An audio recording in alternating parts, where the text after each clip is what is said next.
Hello everybody, it's a young farmer, and today I have the 7-day-old chickens at the poultry farm.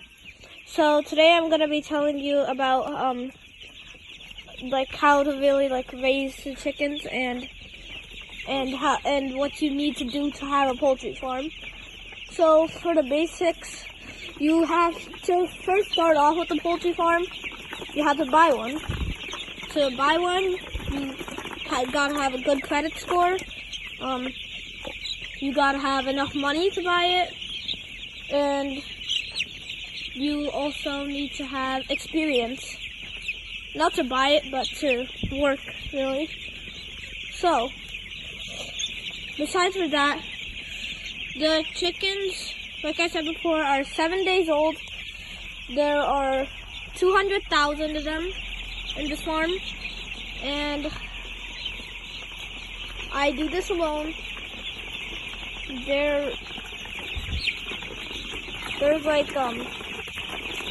very hard work. The work is very hard because you gotta have chickens, and if anything goes wrong, you're the one who has to you could get at 3 in the morning, there could be there could be no water basically, or something's wrong at a really weird timing.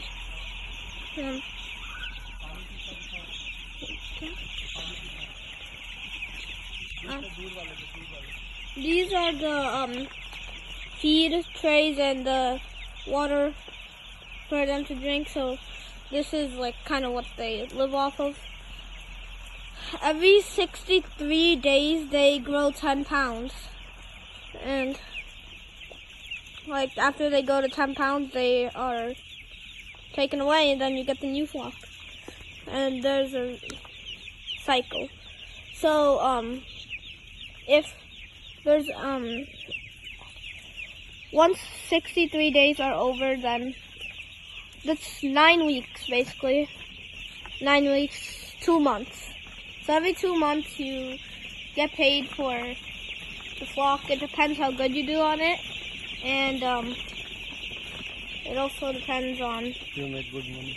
It also depends on really different things. It's pretty good money actually.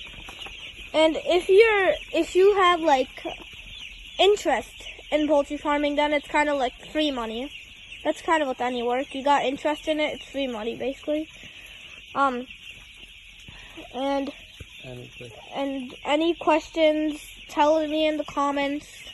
Any advice, what I guess would be helpful, that should be useful, you could give that as well. So yeah, that's kind of it, I guess. So this is the view of the farm. So I guess really that's it. So I guess have a good day. Bye.